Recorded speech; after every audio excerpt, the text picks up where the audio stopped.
Welcome to my anime recap. Like and subscribe for more. Rain was an ugly, poor, and neglected child who endured unimaginable suffering. But then, he gained cheat-level powers. The story begins with Rain being summoned by his adventuring group. The leader suddenly tells him that he's fired, which confuses Rain. He is a beast tamer, a class that forms contracts with animals but is not particularly useful in combat. Despite this, he had been accepted into the hero's party. Every day, he tried to help and believed that he had earned their trust. However, Ryan's confusion turned to shock when Arios, the leader, angrily confirmed they were not joking. The others all looked down on him and made it clear that they no longer wanted him in their group. Leanne laughed and mocked him, calling him useless. Arios added that Rain had contributed nothing to their success, only carrying their luggage. Rain couldn't believe it. He was devastated that they hated him, and they told him to return his equipment. As Rain stood there, unsure of what to do, a group of children approached him. They wanted to play, and as a result, Rain showed them his Tame skills. He tamed a falcon and had it greet the children, impressing them with his abilities. One boy even said he wanted to become a beast tamer, surprising Rain. When Rain asked why they didn't want to be heroes, the boy explained that the heroes' party was rude and mean. The children all said they liked Rain and wanted to become beast tamers, hoping to get rich as adventurers. Inspired by their support, Rain decided to pursue a life as an adventurer and visited the Adventurers Guild. At the guild, Rain admitted to Natalie that he had no knowledge about adventurer life, and she took the time to explain everything he needed to know. Rain thanked her for the helpful explanation.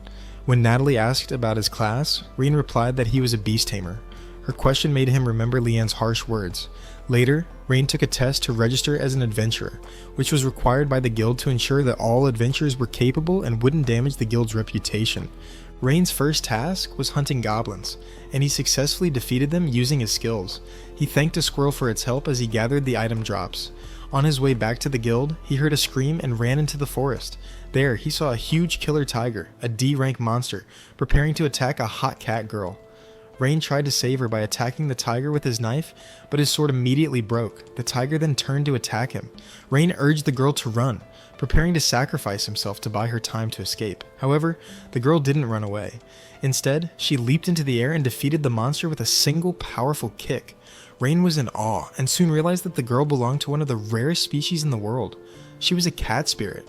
Just as he was about to catch her, the girl named Kanade grew tired. He helped her and noticed she was hungry. Rain offered her his lunch, and they sat together. Kanade explained that cat spirits are physically strong, but cannot use magic. She thanked him for the food and told him she had seen her grandparents by the river. After introducing herself, she expressed her gratitude for Rain saving her.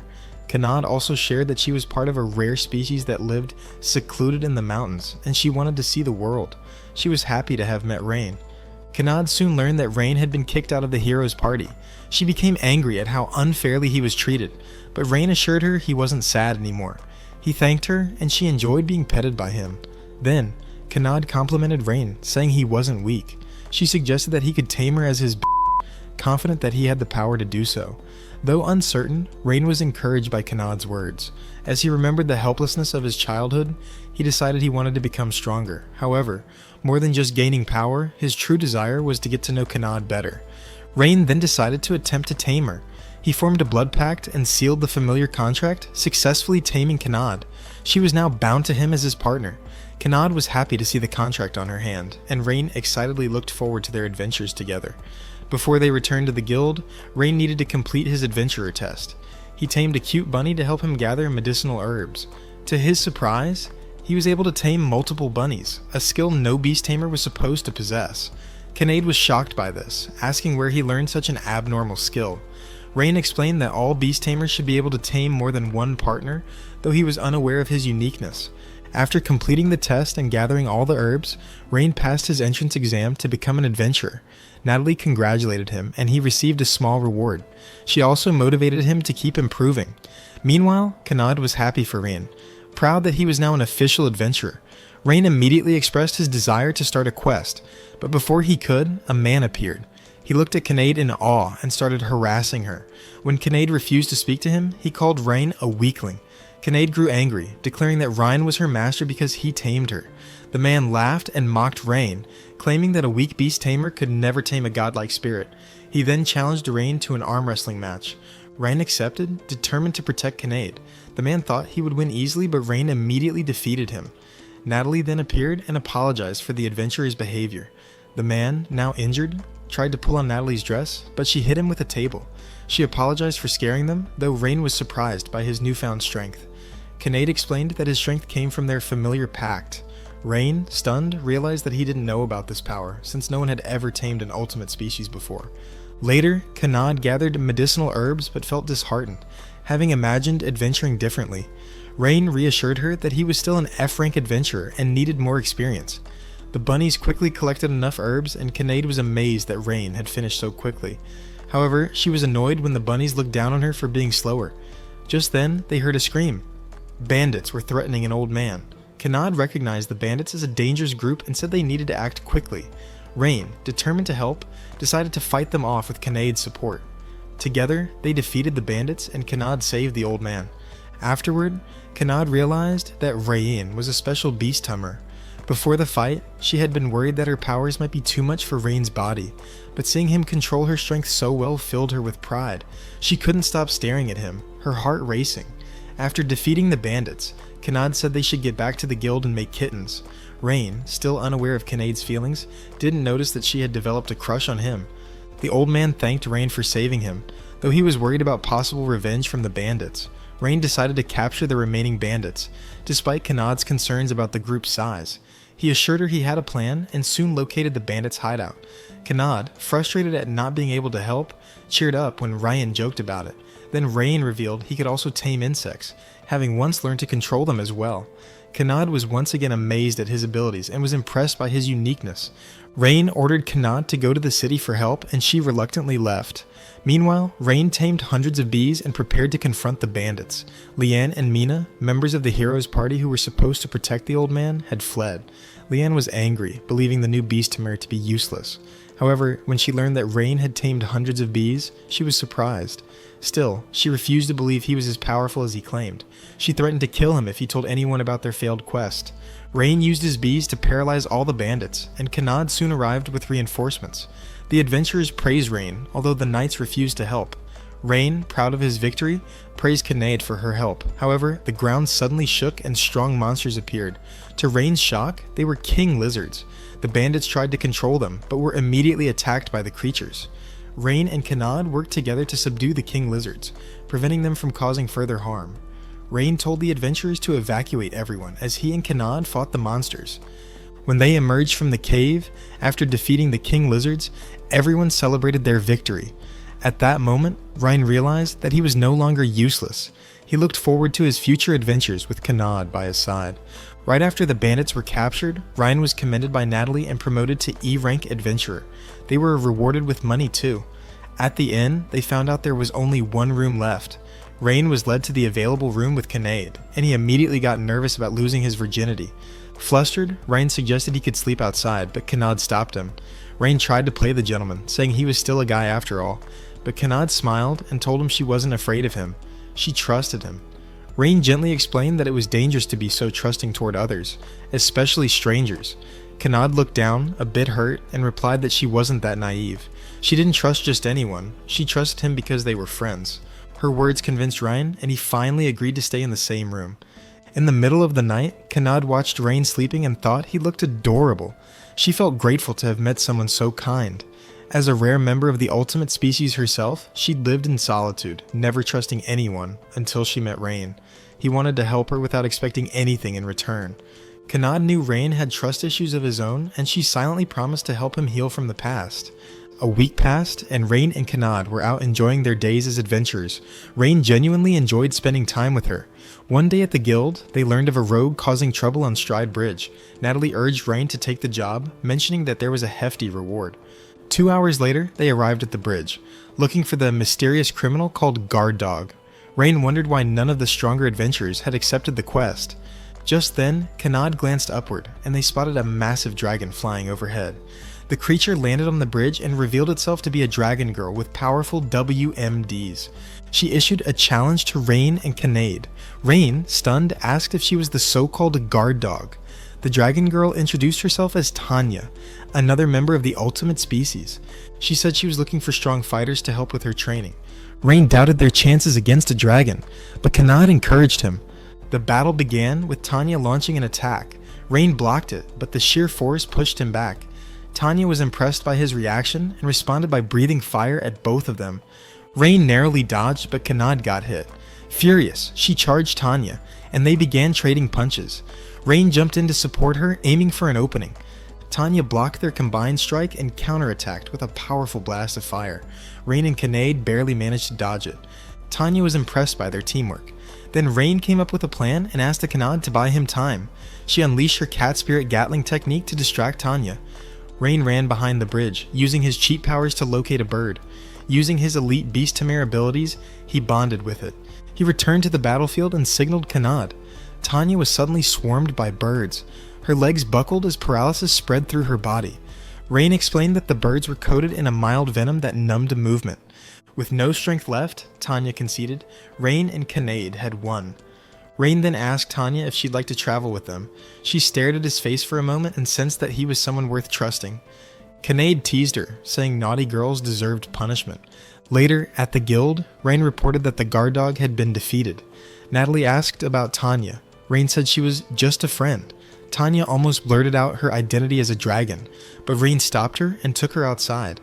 He warned her not to tell anyone she was a dragon and said she was now free to live as she pleased, but attacking adventurers was off limits. Tanya said she wanted to stay with Rain. She asked to join his group. Though surprised, Rain accepted and she became part of the team. She then asked to form a contract.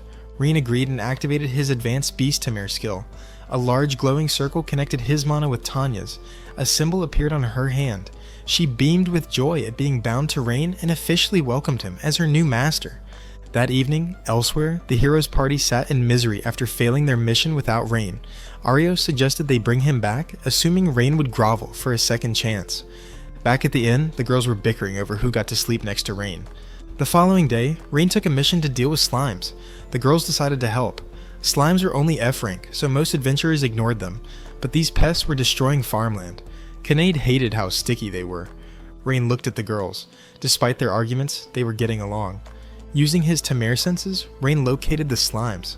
Then something strange happened. His bird started talking. Rain explained he had transferred part of his soul into them and could control their bodies. The girls were stunned. Eventually, Rain found hundreds of slimes playing in the forest. Tanya asked if he could use magic. Rain admitted he only had a weak fireball spell. Tanya told him to try it anyway. Though unsure, Rain gave it a shot. When he cast the spell, it caused a massive explosion.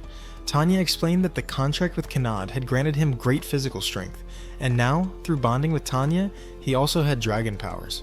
Rain didn't fully understand it. To help him get used to his new strength, he was told to practice more on the slimes. Determined not to be dead weight, Rain agreed to train under Tanya's guidance. After completing the quest, they returned to the guild. A young girl asked what they had done. They told her the fields were slime-free and she smiled brightly. That afternoon, Ryan went shopping with the girls, and they had fun together. At dinner, he learned that ultimate species could eat endlessly. The girls devoured an entire feast.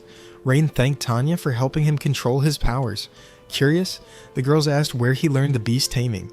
Rain shared his story. He came from a village full of Tamares. His parents and friends had taught him everything.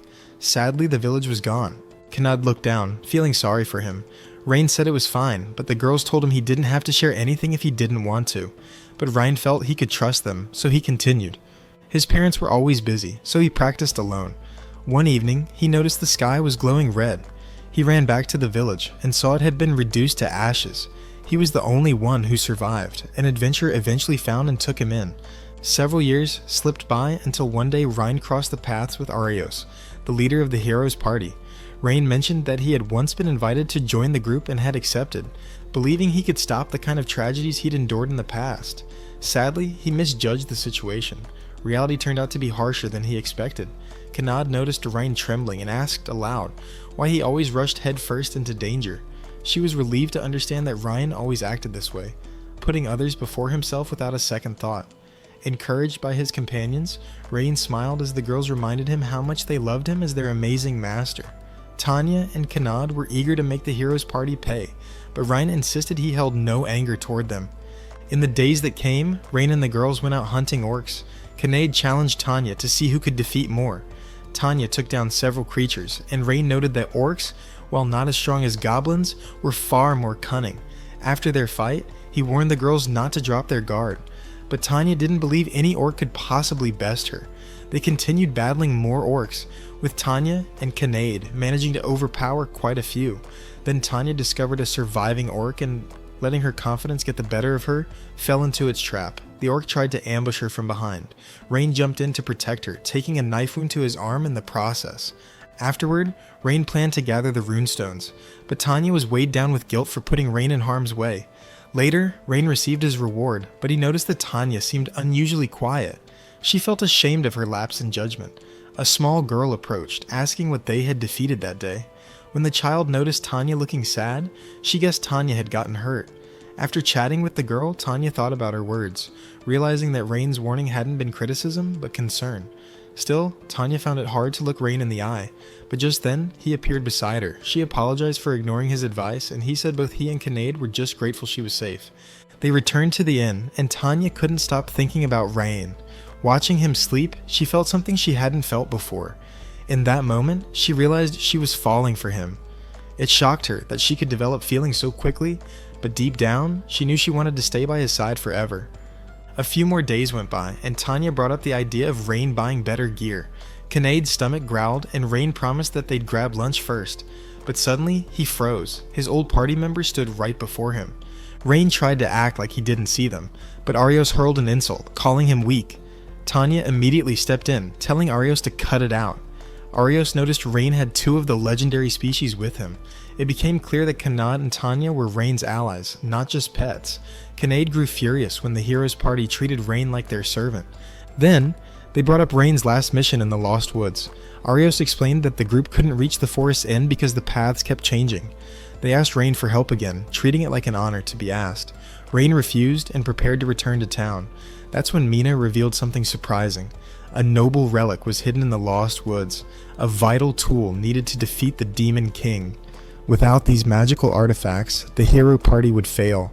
Rain didn't want others to suffer the kind of pain he had as a child, so he ultimately agreed to help. Kinnaid and Tanya stood firm, declaring that they would go with Rain, but only if the hero party apologized for their earlier behavior. Arios refused, but Tanya wasn't bluffing. She warned them she could wipe them out with her breath of fire. Kinnaid realized she may have gone a bit too far. Meanwhile, Tanya discovered she was up against the two female members of the heroes group. They didn't take her seriously and immediately started casting high-tier spells at her, but Tanya simply nullified their magic without breaking a sweat. After that, Leanne attempted a second spell attack, confident they'd win this time. Tanya used her ability again and calmly explained that she had the power to cancel magic. The two opponents soon realized they stood no chance against the Dragonoid, though pride kept them from admitting defeat. Tanya looked at them and said Rain was actually the strongest among them all. Not ready to concede, the girls made one last desperate move. Tanya smiled, telling them she'd been holding back, and now she'd reveal a divine level spell. Her enemies panicked and begged her to stop. They didn't want to die. At the last second, Tanya halted her incantation and told them not to take every bluff so seriously. Elsewhere, Arios taunted Ryan, claiming he'd never win. Rain responded by launching his own attack, telling Arios to stop yapping. Arios retaliated with swift and fierce sword strikes. Rain noticed the sheer speed and strength of the assault, but he managed to evade every hit. In that moment, he realized Arios' attacks didn't even come close to the danger Tanya's flames posed. Rain took the chance to punch Arios in the gut, shocking him. How could a so-called weak beast tamer become this strong? Rain told him that this was what a true beast tamer was capable of. He said he'd been observing them fight for a long time and knew all of Arios' weak points. Rain informed him that he had no shot at winning now. Suddenly, Arios laughed and tried using the hero party's signature spell. Rain countered it with a well-placed fireball, surprising Arios. As his opponent threw more powerful spells, Rain dodged each one and crafted a plan to finish the battle. Before Arios could retaliate, his body began to feel paralyzed. Rain had cleverly used his beast-taming abilities mid-fight. Still seething over how Arios mocked his girls, Rain didn't hold back. He landed a final, crushing punch, knocking him unconscious. His companions rushed in afterwards, celebrating their triumph over the heroes group. A few hours later, they arrived at the infamous Lost Woods. Tanya considered burning the entire dark forest to the ground, but Rain stopped her. He reminded them that their objective was to locate the Shield of Truth, an artifact only the chosen hero could wield. Rain checked the map Arios had provided, but quickly realized it was completely useless. Flashing back to earlier that day, the hero party had apologized to Rain. He forgave them and agreed to help search for the shield. But even then, Arios had managed to insult him again, and Rain had to calm his girls down. Back in the present, Kanata and Tanya voiced their disapproval about aiding Arios. Tanya even claimed she could defeat the Demon King alone. Rain understood their concern and thanked them sincerely for always standing by his side. Kanade and Tanya both promised to support him as he sought out the Shield of Truth. Rain then used his Beast Tamer powers to form a bond with a small bird, hoping it would help guide them to the forest's deepest point. Not long after, Rain woke up to Kanade motivated and ready to find the legendary relic. They trekked into the woods but ended up looping back to their starting point. Kanade assumed that they'd just taken the wrong turn, but Tanya suspected something more sinister was at work. She activated her material search spell and a glowing red light appeared. That's when she discovered a magical tree giving off illusion-based energy. Kanade didn't understand, so Tanya began to explain in simpler terms. Eventually, Rain ordered Kanade to destroy the tree. However, before she could act, a menacing voice stopped her. Suddenly, a fairy materialized. Rain immediately recognized her as one of the rare ultimate species. He also knew fairy magic surpassed even dragonoid power.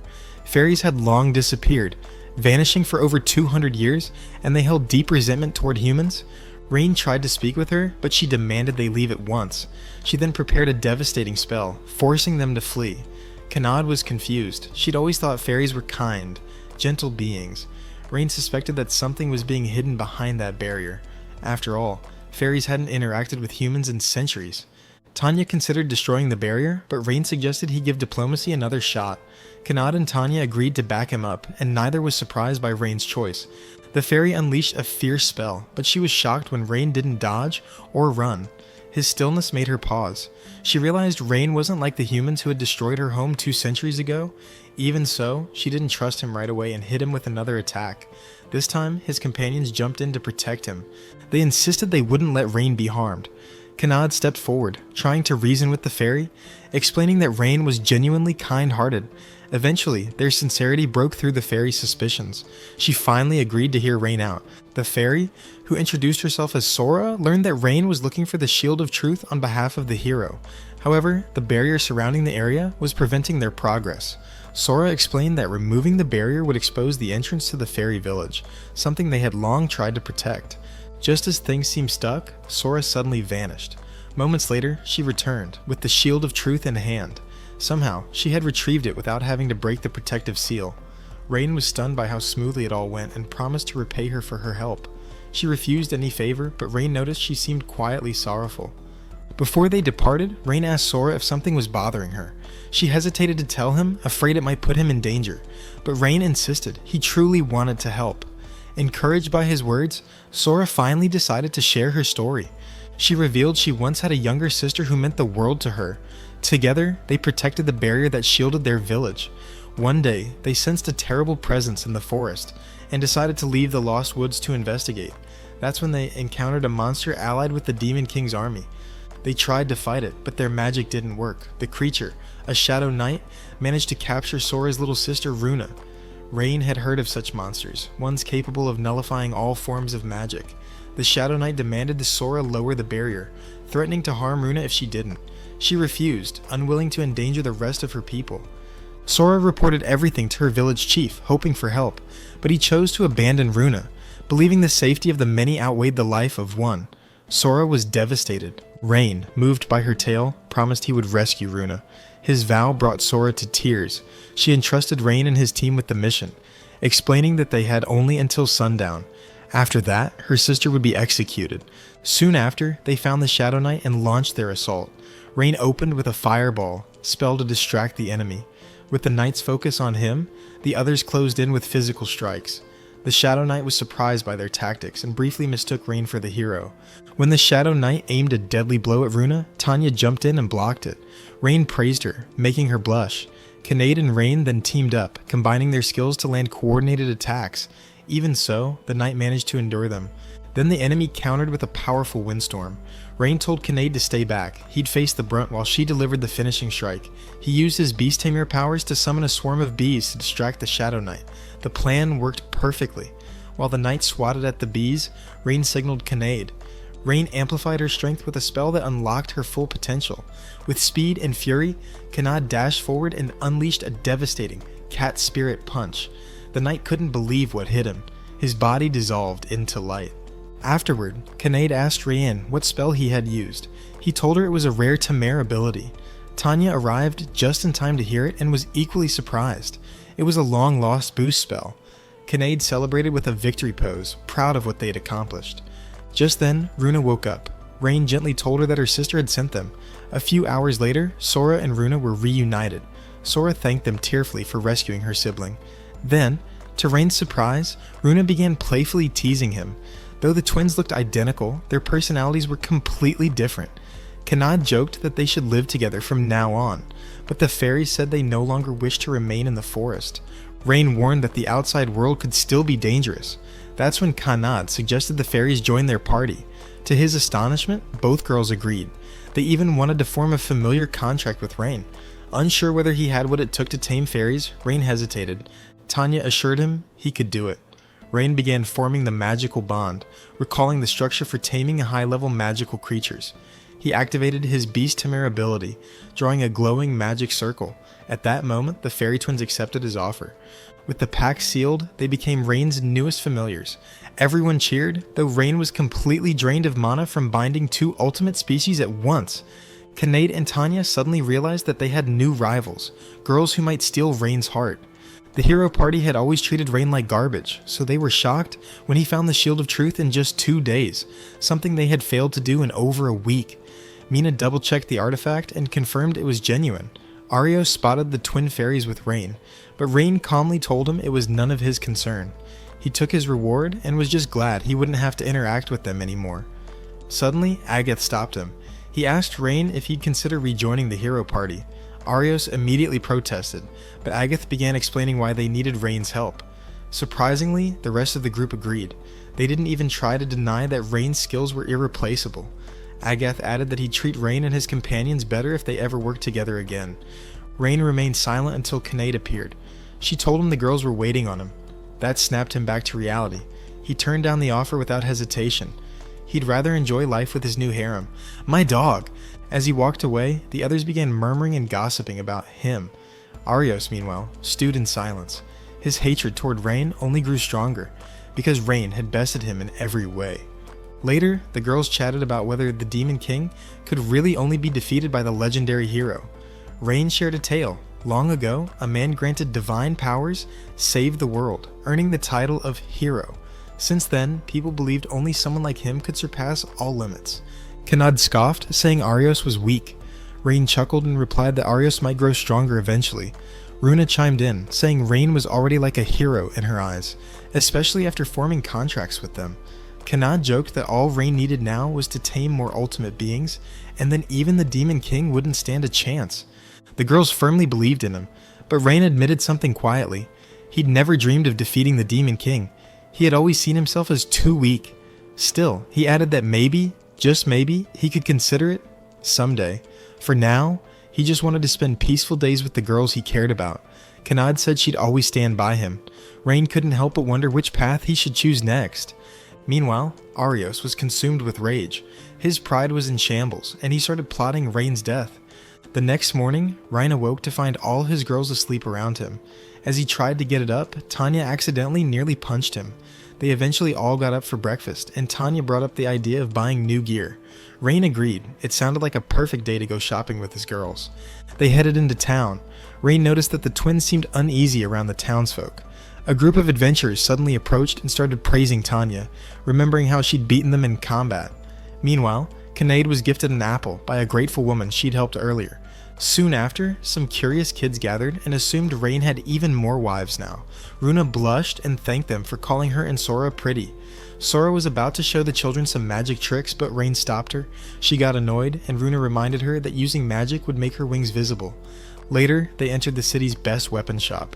Rain greeted Gantz, the blacksmith, and explained he was looking for a weapon. Runa eyed a whip and immediately started imagining something lewd. She teased her sister, who promptly smacked her and forced an apology. Rain examined a dagger, but sensed something felt off. Just then, another adventurer walked in asking for a powerful sword.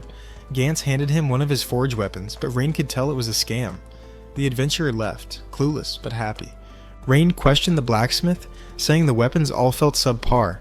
Gantz chuckled and admitted he'd been testing people. All the displayed weapons were poor quality, made during his spare time. He was just waiting for someone to see through the ruse. Gantz then led Ryan to a hidden section where he kept his real, battle-ready weapons, the ones he poured his heart into. He explained that most adventurers didn't appreciate his craftsmanship anymore, so he only offered his finest work to those he deemed worthy. Tanya understood how he felt and immediately connected with him. They became fast friends. Gantz asked Rain how he figured it out. Rain replied, "I'm a beast tamer. I guess I just sensed something was off." Impressed, Gantz said Rain wasn't like any beast tamer he'd ever met. Rain's companions proudly echoed that sentiment. Gantz grinned and promised to craft him a personalized weapon. Later, they headed to the Adventurers Guild and overheard that Arios was looking for a new team member. Tanya and Kanad noticed Rain's mood drop. They assured him they were there for him. Rain said he was fine, but the twins felt a pang of jealousy. Natalie soon arrived and met Sora and Runa for the first time. As usual, Runa caused a bit of chaos. Rain quickly cleared the confusion and explained that Runa was just playing around. After that, he showed Natalie a request form. He needed to find mithril ore for Gantz. The blacksmith wanted to forge Rain a powerful weapon, but the rare metal was in short supply. Many adventurers had mined it dry, using it for vanity items like shiny watches. Tanya suspected Rain wanted to help Gantz, and she pledged to support the mission. The rest of the girls eagerly volunteered as well. Rain decided to investigate why the mithril veins had suddenly dried up. A few hours later, Rain and the girls were en route to the mine. Kanad was full of energy, ready to assist. Along the way, they learned something important. Runa and Sora were completely hopeless when it came to physical activity. Using his beast tamer instincts, Rain located a nearby lake so the group could take a rest. The girls suggested going for a swim and turned to Rain for his opinion. He smiled and gave them the go-ahead. Without hesitation, Kanad began changing right in front of him. Rain stayed behind to guard their belongings and summoned 2 squirrels, instructing them to keep watch. That way, he could sneak in a quick nap. Meanwhile, the girls were having a blast in the water. The twins grew jealous of Tanya and Kanad's large melons. Sora even asked Kanade how she could get hers to grow that big too. The girls continued splashing around, but then Kanad got nibbled on by a fish and screamed. Hearing their shrieks, Rain bolted toward them in a panic. When he arrived, he found them all completely naked. His face went red. His banana became hard. He apologized profusely while the girls stood frozen in embarrassment. Rain begged for forgiveness and said he'd do anything to make it up to them. Tanya and Kanad came up with a plan. They told him to just act normal. They knew he only came running because he genuinely cared, and they weren't actually mad. Later that day, they arrived at the mithril mine to investigate the missing ore. Rain noticed an eagle circling overhead. Soon, a few suspicious figures emerged from the mine entrance. Rain instructed the group to capture them. Tanya and Kanade quickly knocked them out cold. Then Runa offered to use her magic to look into one of the thief's memories. Rain was surprised by the twins' capabilities. Together, they cast the Bot Memory Search spell. The images revealed a group of adventurers behind the mithril's disappearance. As a reward for their efforts, Runa and Sora asked Rain to pat their heads. He obliged, gently ruffling their hair, prompting jealousy from the other girls. Rain gathered everyone and announced that they'd be entering the mine. He warned that their enemies were likely observing them, and one of them could be a fellow beast tamer. Inside the dark mine, the bandits realized their scouts had been defeated. Suddenly, Rain's group was ambushed by 4 adventurers. Runa and Sora reacted instantly, casting spells to absorb the incoming fireballs. The attackers tried again, but the twins countered with even more powerful magic, extinguishing the spells entirely. Tanya and Kanade sprang into action, taking down the remaining enemies with ease. They tied up the thieves, confident Rain could handle whoever was in charge. That's when the real threat revealed himself, a beast tamer who summoned a B-rank monster, the Behemoth. This fearsome beast was usually near impossible to tame, but the enemy boasted that he had raised it since it was small, bypassing the usual requirements. Rain and the Behemoth clashed. The creature's roar shook the cave, and its power caused the walls to tremble. Kanad saw what Rain was trying to do and decided to lead the captured bandits out to safety. The twins hesitated, worried about leaving Rain behind, but he reassured them and ordered them to escape. Tanya agreed to stay and watch over the prisoners, while Kanad raced back to support Ran. She arrived just in time. Rain was injured. She told him Tanya had the enemy secured, and now they could focus on the behemoth. Rain shared his plan with her. The opposing Tame grew furious, swearing they'd die in the mine. Behemoth lunged at Rain, and the structure of the cave began collapsing. Rain launched a fireball, but it fizzled out, ineffective. Kanad jumped in, announcing she had captured the enemy beast Tame. Even then, he refused to surrender. Instead, he triggered a berserk spell to send Behemoth into a blind rage. Rain recalled Kanad's words and decided to trust in himself. Summoning every ounce of his strength, he activated his taming skills and wrestled control of the behemoth. Shockingly, it worked. The giant beast halted and began responding to Rain's commands. The original tamer watched in disbelief. Such a feat should have been impossible. Kanad looked at Rain with admiration. The behemoth turned on its former master, ready to attack, but Rain quickly cast a powerful fireball to save him. He had successfully calmed and subdued the behemoth. Rain then explained that the monster lashed out not because it was evil, but because its master had forced it into violence. A sense of sadness overtook Rain. He regretted being forced to fight an innocent creature twisted by poor treatment. Later, they discovered that the criminals had planned everything to get revenge on Gantz. They'd learned they were sold fake weapons and wanted payback. Gantz admitted his mistake. He'd tricked new adventurers before and now felt ashamed. Rain comforted him, saying that everyone makes errors and the important thing was learning from them. Gantz felt better after hearing that. Then Rain leaned in and whispered his idea for a custom weapon, an S-rank gauntlet, powerful enough for the upcoming battles. Rain told Gantz what kind of weapon he had in mind, whispering the specific functions he wanted. Gantz grinned and agreed to craft a powerful S-rank gauntlet, perfect for any upcoming battles. That same evening, a new beast tamer tried to join the hero's party but was instantly rejected. Arios sneered at the man, clearly unimpressed. The applicant insisted he could still be of value, but Arios coldly asked whether he could tame ultimate species. The man admitted he couldn't. Mina, observing quietly, thought the applicant had potential, but deep down, she knew no one could replace Rain. His skills were simply unmatched. She dared to question Arios' strict selection standards, but he snapped at her in anger. Despite the tension, their mission to defeat the Demon King couldn't proceed without Arios. Mina apologized for her comments and reminded him of their duty to save the world, but Arios' thoughts were elsewhere, consumed by his desire to take revenge on Rain. He stared at a strange ring, one that would supposedly grant him the power to bring down his former comrade. His hatred had twisted into obsession. The next morning, Rain visited Natalie at the guild. She told him the orc thieves from the mine had been arrested for committing serious crimes. Rain felt a pang of sorrow for them, realizing how deep their desperation must have run. Noticing his sadness, Runa and Sora tried to cheer him up. Rain thanked them, and they went out shopping while the others were still asleep. During their walk, they came across a hot dog vendor. Rain said his hot dog is about 5 inches, exciting the girls. He bought them hot dogs, and they instantly devoured them.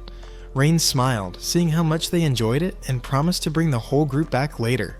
Then Runa asked an important question. She wanted to know if Rain had gained any new powers from their familiar contract. Rain admitted he didn't feel any different. The twins looked disappointed. They had hoped he'd gain some ultimate fairy magic. Worried they were becoming a burden, the girls started questioning their own worth. But Rain reassured them. He reminded them why he believed in them so much, because they'd stood by his side. The twins wanted to know why Rain placed so much trust in them despite receiving nothing in return. That's when Rain opened up about his past, how he was treated like trash by the hero's party. Hearing his story enraged the twins. Rain said that all of that changed the day he met them, his real companions. That's why he trusted them so deeply. Just then, a noble-looking man with a small hot dog appeared, interrupting their conversation. He approached the twins, introduced himself as Mr. Handsome, and boldly confessed his love. Sora and Runa were instantly disgusted. The man introduced himself as Eddie, the son of a high-ranking lord who governed Horizon. He insisted the twins come with him, but they firmly refused. Eddie, unfazed, ordered his guards to take them by force. Rain quickly stepped in. He easily defeated the guards, declaring that Eddie wouldn't be laying a finger on his girls. But Eddie wasn't done yet. Acting like a self-proclaimed douche, he took innocent townspeople hostage to force Rain's hand. He sneered, saying people were just tools to him. Rain struggled to find a way to save everyone at once. Runa and Sora offered to use their magic, but Rain hesitated. revealing their powers could ruin the peaceful life they'd found. Instead, Rain remembered something, a powerful spell he had just mastered. He cast Multi-Shot Fireball, a unique fairy technique. The twins recognized the spell and were stunned. It worked flawlessly, defeating Eddie before he could flee. As Eddie retreated, he warned Rain that he'd regret opposing him. Meanwhile, Rayan's girls were thrilled that he protected them, and grateful townspeople came forward to thank him. Out of nowhere, an old woman whispered a warning. Rain and his companions should leave Horizon immediately. Elsewhere, Arios was making his move. He now possessed a cursed ring with the power to spread chaos throughout the city. Back at the inn, Runa was still amazed Rain had pulled off a new killer move. Rain was surprised too. Apparently, he had gained a fairy ability after all. He then told the others about Eddie's behavior, including how he mistreated women and treated them like disposable toys. Tanya wasn't about to let that slide. She wanted to collect evidence and have him thrown behind bars. Rain also wanted to protect Horizon, but he reminded himself he was just a beast tamer, not a hero. That's when Kinnaid and Tanya stepped up. They told him he didn't have to protect everyone alone. They'd fight by his side. Rain was touched. They were always ready to stand with him. That night, Eddie's father heard about what had happened during the day. He claimed everything was under control, but Eddie was already scheming. He handed Gilbert, the captain of the Knight's Order, a pouch of gold and told him to silence any witnesses. Then he summoned a little girl into the room, just to use her as a punching bag. The next day, Rain visited the Knight's building to formally report Eddie's crimes, but a group of corrupt knights dismissed it as a minor incident. Rain suspected they'd been bribed. Meanwhile, a mysterious woman eavesdropped nearby. Rain turned to Kinnaid and confided that the knights were working for Eddie. Just then, the vice captain, Stella, entered the room. Rain introduced himself, and Stella admitted she felt useless. After all, Rain had done more to protect Horizon than her own knights had. She asked Rain to work with her. Most of the Knight's Order was rotten, and she wanted to change that. Her plan was to arrest Captain Gilbert and clean up Horizon from the inside out. Kanad believed in her, and so did Rain. They agreed to team up. Hearing his trust moved Stella to tears. She even laughed a little. It felt good to finally have hope again. Rain came up with a strategy, and Stella loved it. Around the same time, Gantz finished forging Rain's custom weapon. Later that night, a large number of knights gathered near Eddie's father's mansion. Gilbert had heard rumors of Stella plotting something, but he wasn't worried. He ordered his men to prepare for a fight, but they never stood a chance. Rain ambushed them in the dark, blocking exits and taking out knights with his new gauntlet, an S-rank weapon forged by Gantz in collaboration with Apple and Adidas, as Rain joked. Rain landed a solid punch on Gilbert just as he tried a sneak attack. With Gilbert cornered, Stella revealed that they had plenty of evidence. She demanded his surrender, but Gilbert wasn't giving up. He scoffed at Stella for choosing honor over gold. They clashed, and at first, Gilbert had the upper hand. As he ranted about how justice didn't exist, Stella remembered a time when Gilbert was a good man. Using that last bit of strength, she defeated him with a decisive strike, and cried as she did it. The man she once respected had become the very evil he used to fight. After Gilbert was taken into custody, they turned their attention to Eddie and his father. Both needed to face justice. At the same time, a slave girl, Nina, was beaten again by Eddie. He had found out someone was gathering evidence against him. Suddenly, Arios appeared. He had come with his own twisted goals and told Eddie he also wanted Rain out of the picture. Arios revealed that Rain had tamed several ultimate species, making him far too powerful to ignore. He handed Eddie a cursed artifact, promising it would change everything. Meanwhile, Nina reflected on the peaceful life she once knew. She was now locked away, wishing each day for someone to come and rescue her. Back outside, Stella prepared to raid the Lord's estate under urgent authority. She explained that Captain Gilbert had been arrested, but the guards still blocked her entry. Tanya and Kanad stepped in, vouching for Stella's leadership. Even so, reinforcements were summoned. Soon, Stella and the others found themselves surrounded. They had no choice but to fight. Eddie, arrogant as ever, looked down on them. He wasn't afraid of Rain's group because he possessed a cursed relic of his own. Unbeknownst to Eddie, Rain had already infiltrated the estate. Runa activated her material search spell and detected a strong magical presence within. She informed Rain that the signature was incredibly powerful, possibly belonging to another ultimate species. Rain decided to locate the source himself while instructing the twins to find any kidnapped individuals. The girls were concerned, but he reassured them. He apologized in advance. He knew this plan would expose some secrets. Runa told him not to worry. They split up to begin the rescue operation. Following the magical signal, Rain found himself in front of a locked door. Inside, he discovered a severely wounded girl with a foxtail, clearly another ultimate species. Without hesitation, he unlocked the door and cast a healing spell. The girl, Nina, was overwhelmed with relief. She ran into Rain's arms, unable to hold back her tears. Then came her heartbreaking story. Eddie had kidnapped her by threatening the lives of innocent children. She had no choice but to go with him. To make matters worse, he'd placed a magical collar on her that sealed her powers. Ever since, she'd been treated as a punching bag, beaten and humiliated. Rain was horrified. He immediately began working on removing the collar. Nina tried to stop him, warning that it was bound with a deadly curse, but Rain refused to give up. Even when his taming skills failed to dispel it at first, he kept trying. She pleaded with him to stop. She said she was worthless and that no one would miss her, but Ryan wasn't having it. He told her that her life mattered and that he would never abandon her. Through sheer will and determination, he broke the curse and shattered the collar. Nina gasped, realizing she was free, and that Rain had risked everything to help her. Meanwhile, Tanya and Kinnaid had been fending off Eddie's guards. They were growing bored with the resistance. The remaining soldiers considered using the hostages as shields, but Runa and Sora arrived just in time. They unleashed their magic and rescued the captives, teleporting them to safety. Now free to go on the offensive, Tanya and Kinnaid charged the rest of the guards. Elsewhere in the mansion, Eddie spoke to his father. He urged the man to escape while he stayed behind to finish things. A few moments later, Rain reunited with his group. Everyone was surprised to meet Nina, and even more surprised by how tightly she clung to Rain. The girls teased him gently. Rain added another waifu to his harem. Nina was a bundle of nerves, but Kanad calmed her down with a warm hug she wouldn't let go of. Rain spoke to Stella again, saying their mission wasn't over. They needed to remain cautious. Just then, the Lord of Horizon made his entrance. Stella prepared to arrest him, but Rain acted faster, using his gauntlet to restrain the corrupt noble. It should have been the end. But Eddie reappeared, wielding the cursed item Arios had given him. He activated it, summoning a terrifying figure, the Reaper. The dark magic attacked Rain. Kanad tried to save him, but failed. Arios, watching from the shadows, smiled. He truly believed Rain was dead. Rain, however, survived. His girls gathered around him in panic, afraid he was dying. It was explained that the Reaper's blade was tied to an instant death curse. Runa had a theory. She cast a deadly poison spell on Rain to test it, just to be sure. To everyone's amazement, he was completely unharmed. Runa concluded that Rain had unknowingly gained immunity to status effects. Of course, she was scolded for using poison in the middle of a crisis. Eddie, enraged by his failure, began to lose control. The cursed ring started to speak. Dark, otherworldly whispers pouring from it. Before anyone could react, Eddie was consumed by it.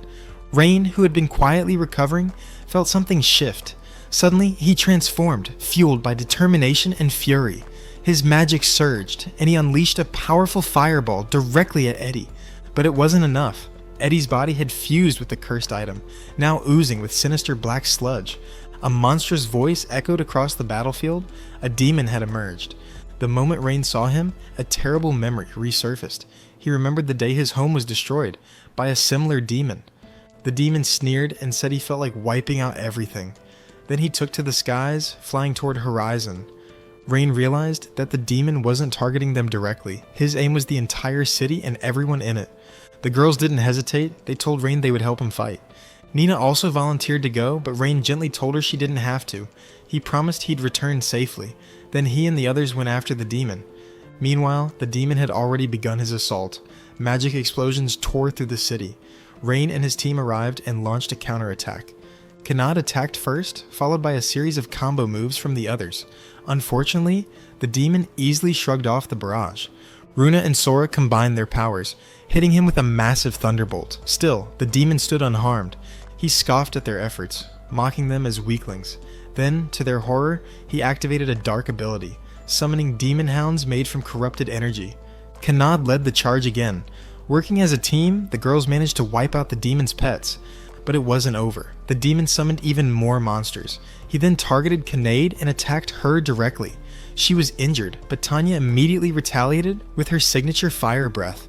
Rain ran to Kinnaid and healed her. Even so, the demon was stronger than Tanya. He overwhelmed her with brute force, but thankfully she wasn't seriously hurt. Rain sighed with relief. At least she was okay. The demon cackled, enjoying every moment of the chaos. Then he started chanting. A massive spell went off, obliterating part of the city. Rain's rage boiled over. He struck back with intense fire magic, trying to draw the demon's attention. As a follow-up, he activated his multi-boost spell, temporarily unlocking the full power of both Tanya and Kinade. Now empowered, the girls unleashed a devastating barrage. They slammed the demon into the ground together, but their victory was short-lived. The demon stood up, completely unscathed. He smirked and unleashed another power from his cursed artifact. An army of demon beasts appeared around him. Before Rain and his team could land another blow, the demon flew away, declaring that he'd wipe Horizon off the map. Tanya tried to stop him, but he used his summoned pets as a shield. Rain wanted to chase after him, but he also needed to protect the townspeople. That's when Runa and Sora came up with a plan. They told Rain they could use their magic to teleport all the citizens to a safe location. They were determined to save the city alongside him. Elsewhere, the heroes' party stood around doing nothing. Mina wanted to join the fight against the demon, but Aryo stopped her. He coldly reminded them that their mission was only to defeat the Demon King. Back in Horizon, Stella and her squad were coordinating an evacuation. She rallied her troops, urging them to protect the citizens no matter what. Runa and Sora met up with her and explained their plan to teleport everyone away. Nina stood by nervously and the twins tried to comfort her. As chaos broke out, Rain and the girls fought wave after wave of monsters, protecting as many civilians as they could. They directed the townsfolk toward shelter, but more demons kept pouring in. Runa and Sora tried to teleport people to safety, but not everyone trusted them. Then the hot dog vendor stepped up. He told the crowd he trusted the fairies. One by one, more citizens came forward, vouching for Runa and Sora. Slowly, people began to believe them. But before the evacuation could finish, another pack of demons showed up. The fight was far from over.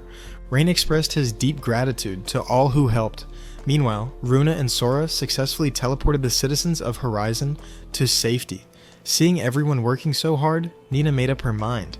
She wanted to join the battle too. Rain revealed he had a plan to take down the demon, but he needed to get closer. Tanya noted that her dragon wings were useless at the moment, as the demon's summoned creatures were blocking the skies. Then, unexpectedly, Nina stepped forward. She volunteered to go with Rain and support him directly. Kanad and Tanya exchanged a look. They recalled that demigods, like Nina, possessed special, latent abilities. Trusting them to hold off the demon pets, Rain left Kanad and Tanya to manage the front lines while he advanced with Nina to confront the demon. The demon unleashed a barrage of magical strikes. Rain managed to dodge them all, weaving through attacks. But then, a concentrated laser blast almost hit him, until Nina cast a lightning speed spell, boosting Rain's agility. Thanks to her quick reaction, Rain closed the distance between himself and the demon. Once close enough, he activated a boost spell on himself and faced the demon head-on. The demon responded by commanding his demon hounds to attack, but Rain didn't back down. He used a sealing technique and began absorbing the demon's dark energy into himself.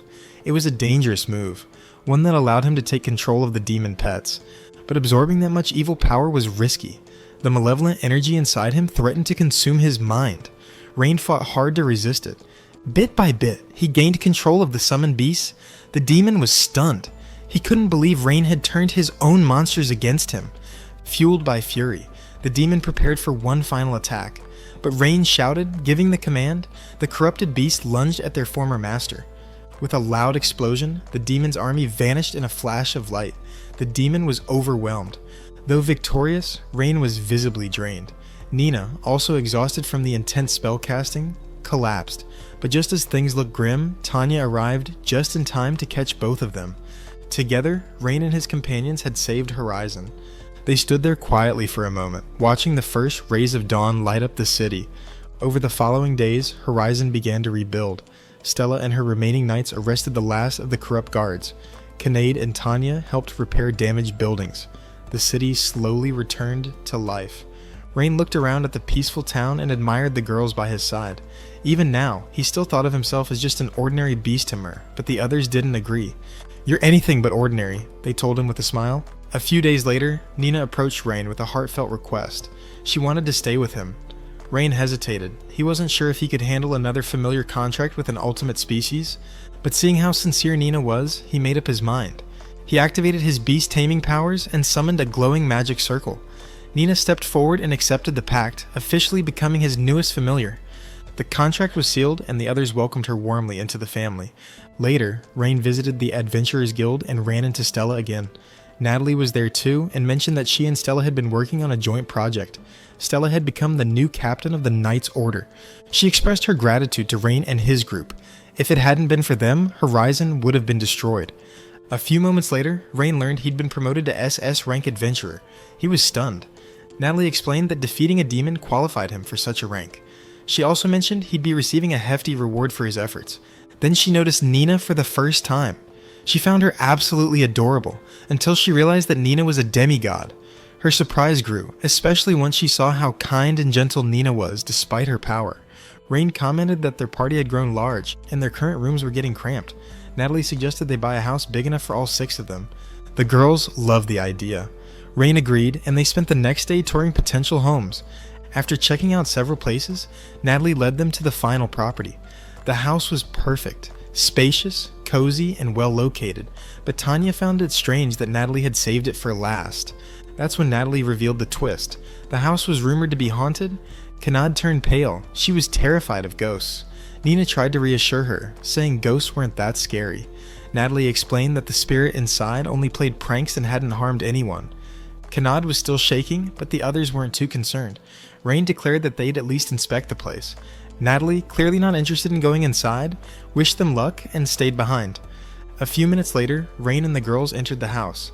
In the living room, the furniture began to move by itself. Kanad screamed, and Rain felt like he'd stepped into a horror movie. Suddenly, a ghost girl appeared and told them to leave. Runa and Sora prepared a powerful spell to exorcise her, but the spirit dodged their first attack.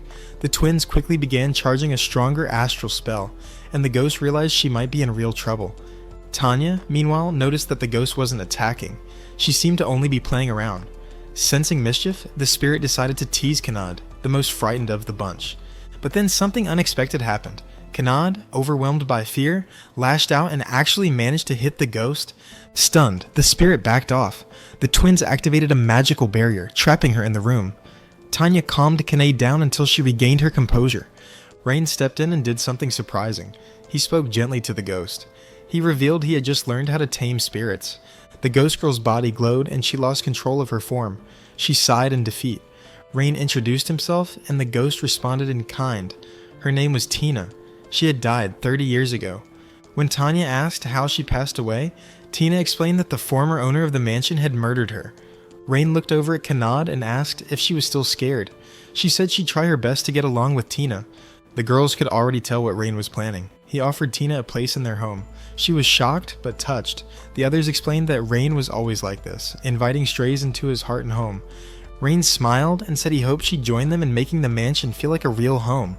Tina, moved by the gesture, said yes. Tina thanked Rain sincerely for offering her a new place to call home. A few days later, they made the contract official. Tina became part of the family. Kanad updated Natalie on everything, including the upcoming housewarming celebration. Natalie was genuinely happy for Rain, and he realized something profound. Horizon wasn't just where he lived anymore, it was home. That same evening, elsewhere in town, the hero's party demanded free food from a vegetable vendor. The seller refused, explaining he had no extra goods to spare. Arios grew angry, saying it was the townspeople's duty to support heroes. But the vendor stood firm, and he wasn't alone. Other shopkeepers also refused to help them. Furious, Arios smashed the man's stall and stormed off. The townsfolk muttered among themselves, saying, "We don't need heroes, we have Rain." Meanwhile, Rain had received numerous thank you gifts from the grateful citizens of Horizon. As he returned home, Kanad greeted him at the door with a gentle, "Welcome back." Later that evening, dinner was ready. They found out that most of the cooking had been done by Sora, who looked quite proud. Kanad and Tanya eagerly took their seats, excited to dig in. Before anyone could take a bite, Nina stood up and gave Rain a heartfelt thank you. She told him she no longer felt alone. Rain was momentarily speechless. Her words triggered a deep memory, the pain of losing his own home when he was a child. But now, looking around the table, he saw the smiling faces of the girls who had filled that void in his heart and the urge in his pants. For the first time in a long while, Rain felt whole. A sense of peace washed over him. Without warning, tears began rolling down his cheeks. He didn't even realize he was crying until the girls asked if something was wrong. He laughed awkwardly and wiped his face. "Let's eat before the food gets cold," he said. The girls smiled warmly. In that quiet, golden moment, surrounded by love and laughter, Rain finally knew what happiness felt like. Thanks for tuning in. Don't forget to smash the like and subscribe buttons. Hit the bell icon to stay tuned in for the next. Until next time, stay thirsty, my fellows.